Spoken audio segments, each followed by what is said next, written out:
Hello, everyone. Welcome to a new episode of the Day in the Life of a Cupper. I'm Mehmet from Memli Coffee Lab, and today I'll take you behind the scene of our cupping protocol. And we have the opportunity to see two different cupping sessions on this Monday. I cup my coffee for production every Wednesday and every Monday, so it's often on day 2 after roasting and day 7 after roasting. And here I will do, as I said, two different cupping protocol and methods, one for production and one for sampling. So it starts with weighing carefully every single bean.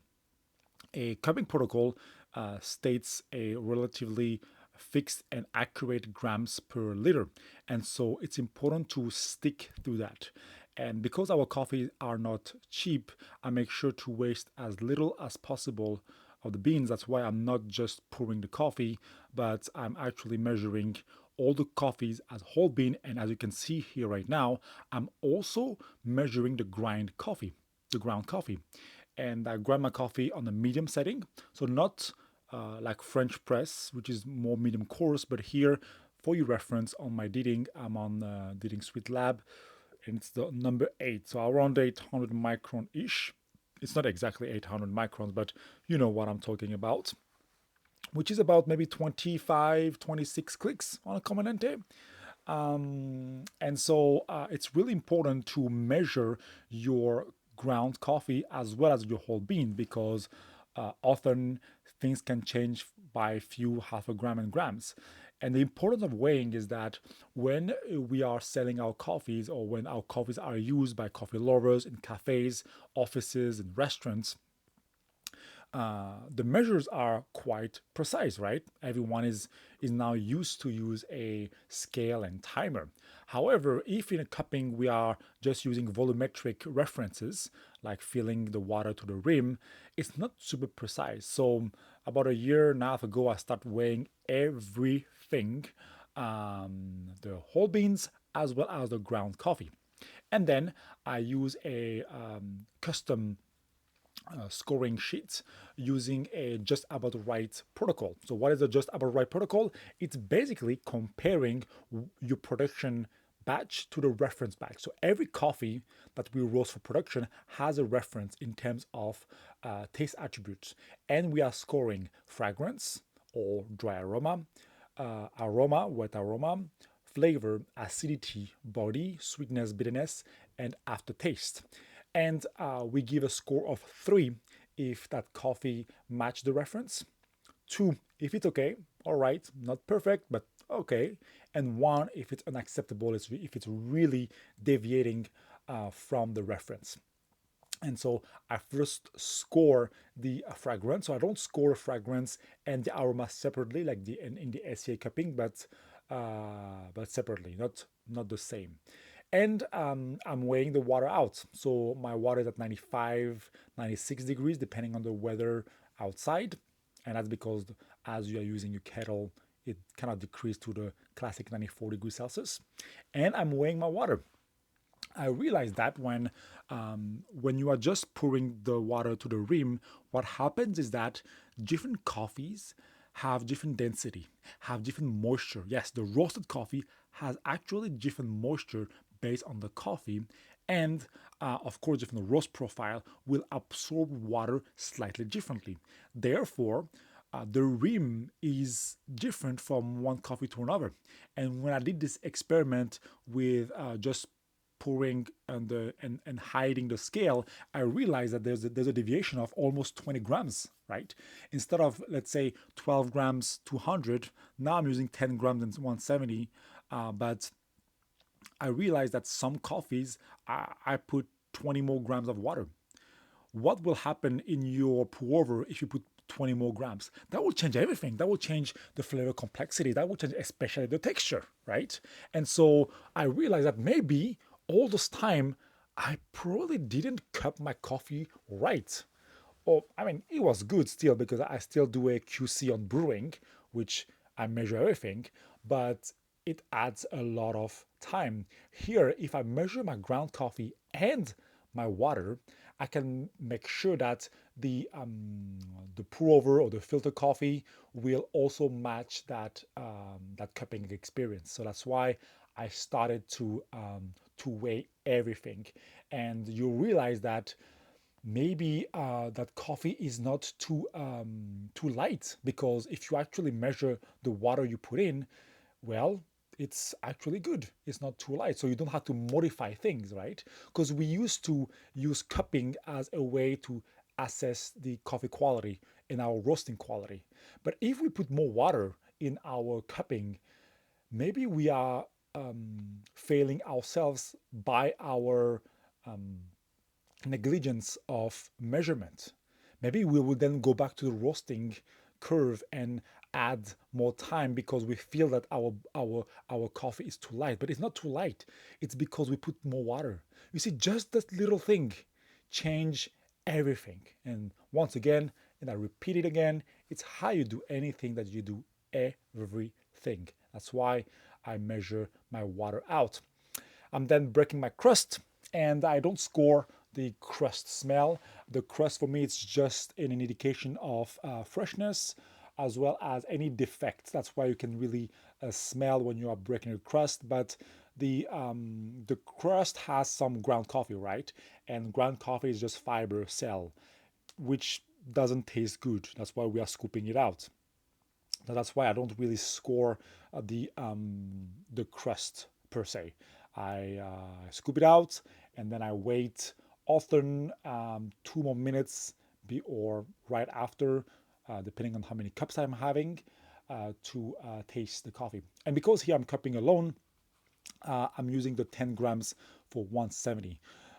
Once again, is to reduce the waste because we are not sourcing cheap coffees, and every coffee needs to be taken with care, and that's what we are doing by reducing our amount of coffee we're using for QC to reduce once again the waste. I drink it all. I mean, I spit it out most of it, but especially with pricier coffee, you don't want to grind 12 grams to just have few spoonful, right? So that's why we make sure to minimize our waste. Then it comes to aroma. So same thing, scoring from 1 to 3 if it matched the reference. Here, also something important that I haven't told you about is we do not cup blindly our production cupping. Why? Because we recognize our coffee, and it's kind of fooling ourselves or lying to ourselves when we are cupping your coffee that you taste every day, almost cup every day, every week. You know when it's your washed Guatemalan or natural Ethiopians. Let's not lie to ourselves. So that's why he would prefer actually to schedule or sequence the cups in a smarter way to save our palates. So often the cups I sequence from the least fermented to the most one, and that's why here we have washed Guatemala, washed Rwanda, natural Ethiopia light medium roast for espresso, natural Pilco Caja from Ecuador, and our natural new Panamanian coffee, Catuai from Adora Coffee. And here I go for flavor. I score flavor 3 times: hot, warm, and cold. And then I score acidity, body, sweetness, bitterness, and aftertaste. Those are the main characteristics and main attributes that matters for coffee lovers. And so that's why I take care of the flavor, warm, hot, and cold, hot, warm, and cold. Sorry, similar to the Brewers Cup formula. And it's important when you are cupping to use the same amount of spoonful. If you use 2 spoonful to cup of coffee, to cup 1 cup, make sure to use 2 spoonful for the other cups as well.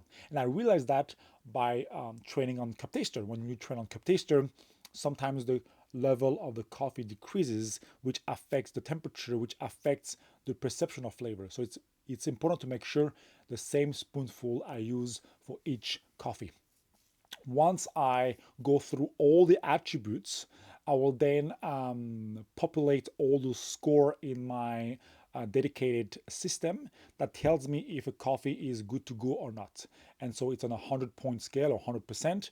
And if a coffee is below 96%, or I will kind of reject the coffee or sell it as a test batch that you can find on our website, or use it for experiments, or wait a few days for the coffee to open up. Some coffee needs some time, especially the espresso roast, to open up a little bit more. Basically, I sum up all the 3 points, and then I divide by 36, which is all the attributes, especially flavor, which is hot, warm, and cold. Then we are going to move on to sample cupping. Here I'm doing a blind cupping. So I have 10 different samples from Bolivia, and I just take note of the lot or the number, and put the coffee. I try not to look at the coffee much, but I can't wait to smell it sometimes. But the idea is to remove any biases here, right? Because this is for sampling, for sourcing. So sourcing is basically choosing the next coffee we're gonna have in our collection, in our creations. And so it's important to be as blind, as unbiased as possible, because you will realize that some coffees, well, even though they are geishas, they maybe not showcase as much flavor quality as other coffees like Katwais, and that actually happened in this cupping. Here we have some Java, some red Katwai, some Castillo, as well as geishas, and with different, I think, fermentation style, mostly washed. There was one natural that was easy to pick, and one lactic washed as well. So same drill, taking a cup on the back, noting down the number, the lot number, and then pouring everything on the cup.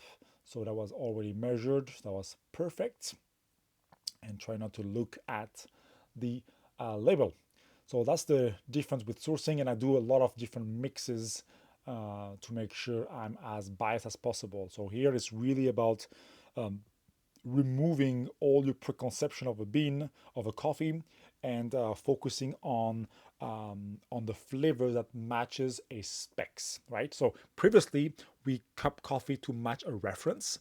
Here we are cupping coffee to match a product specification.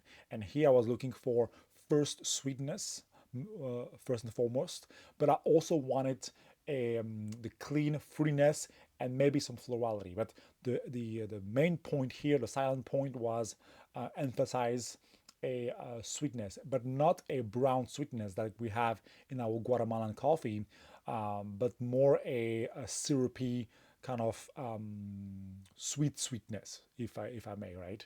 So that was the entire idea about this coffee, is not to get much chocolatey and nutty notes, because that's already represented by our Guatemalan washed coffee, but a more syrupy approach to the flavors with some clean, fruity complexity.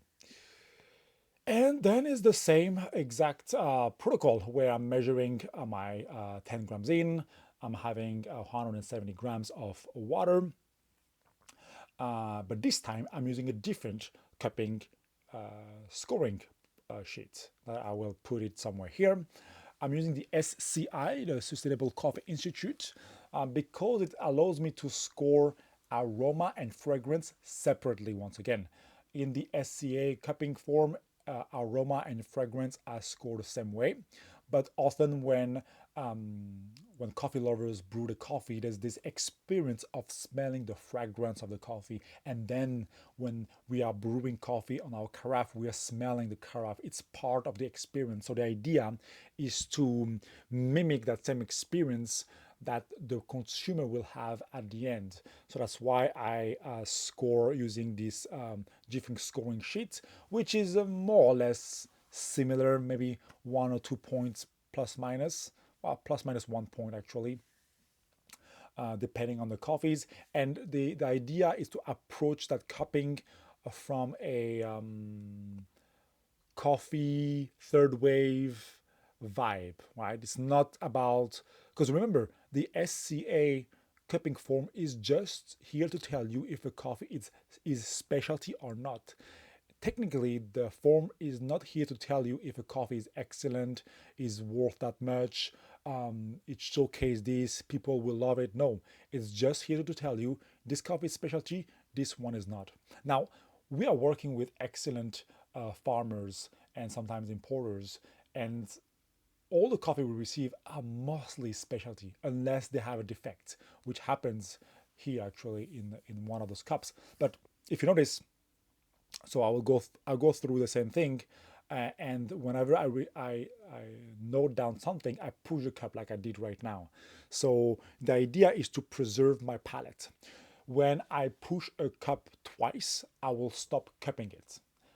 Because your tongue is your sort of your muscle that you are using when you are cupping coffee, but you are also using your brain, and it requires a lot of calories, a lot of energy to actually score coffee. You need to guess, sort of not guess, but taste for the flavors, the acidity, the mouthfeel, the aftertaste, the sweetness, and all that energy is used. So if you can eliminate some coffees that won't make the cut because it's either present a it either it has a defect, number one, or number two is just out of spec, right? You remember I have my spec of sweetness first and then a clean fruity notes with a syrupy texture and a medium or medium high brightness.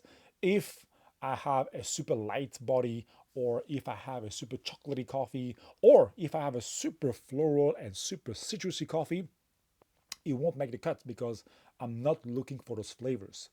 Uh, One example, I think it's the last one, or the one that I pushed first. It's really, oh yeah, the second one. The second one was a very interesting Katuai, and it really tasted like my Rwandan coffee. My coffee from Rwanda has a lot of floral, black tea, chamomile characteristics, some honey. His was more molasses in the sweetness. That was quite intense and quite sweet, and a sort of little citrus kick. But it really looked like and tasted like my Rwandan or Burundi. You always have those similar profile, mostly because they're using red bourbon on an African soil. And here you have a Katuai, which is, I believe, a mutation of Typica, and that will in the bourbon and at high elevation. All those coffees in Bolivia are quite high in elevation. We are at 17, 18, 1900 meters above sea level, so above 5,500 feet above sea level for the conversion. And here I take a little bit more time to really taste the coffee. If you are familiar with Le Nez du Café, you know that there's a part of coffee that is enzymatic, which is showcasing mostly the terroir, part of the sugar browning coming from the roasting aspect, but also some from the terroir, dry distillate, and then defect, right? And so that's why to score and assess the quality of the coffee and tasting those notes, I take 2 or 3 spoonful, focusing on each characteristics. So I focus first on, okay, is there some enzymatic in this coffee? Yes, maybe it's floral, maybe it's fruity. And then I just note down immediately in my brain or in my notepad what it is. If it's fresh fruits or dried fruit, for example, or if it is it more herbal or more floral or more tea-like for floral. And then I take another spoonful and scoring and focusing on the sugar browning. Is there some sugars in this coffee? Is it more bittersweet like chocolate and maybe nuts, or like woody, or is it more on the sugary side like honey, maple, very syrupy? So that's how I do it in my mental map to kind of break down rapidly and taking those notes as a first interaction with the coffee. And then I score the same thing like acidity, body aftertaste, sweetness. I do not score balance because every coffee, I believe, has different balance based on where they are from and what they are showcasing. But I go through this cupping on a weekly basis as well, or every time we source new coffees, to make sure I'm unbiased about the coffee. Very interestingly, here the first coffee is so interesting. I was pretty sure it was a geisha, but it's actually Java, washed Java variety. And the last one, it was okay. I thought it was a Katuwai, a washed Katuwai, but it was actually a washed geisha. One in the middle was beautiful, and that was a natural red Katuwai, and that was just so clean and so sweet, similar to our in a different way, similar to our Katuwai from Panama, natural. And so I find a very clean, natural characteristics from those naturally processed Katuwai varieties. There was another also very interesting geishas here. Other Katuwai that was quite interesting. And so if I push like this one, the cup twice, then I will stop cupping because then it will use too much brain power and energy for something that I will not purchase at all. And then I check, of course, the number and associated with a lot. And it's also where I start cleaning. Remember that cleaning is a big part of coffee. And so what I do here, I taste one last time. I take a note of the cup number, and then I associate it with the lot that was provided by the farmer. And I do that for each coffee, finish my scoring, like summing up all the points to see which one among the five that I like, the top three.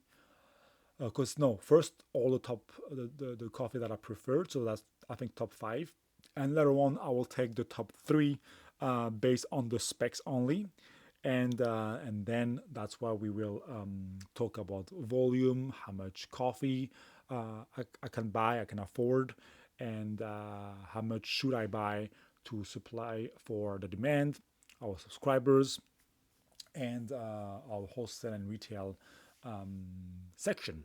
So it's the approach is first on focusing on individual farmers, varieties, showcasing the terroir by having a clean tasting coffee, whether it's natural or washed, and even sometimes you can find some beautiful anaerobics as long as you can really taste the impact of the variety and the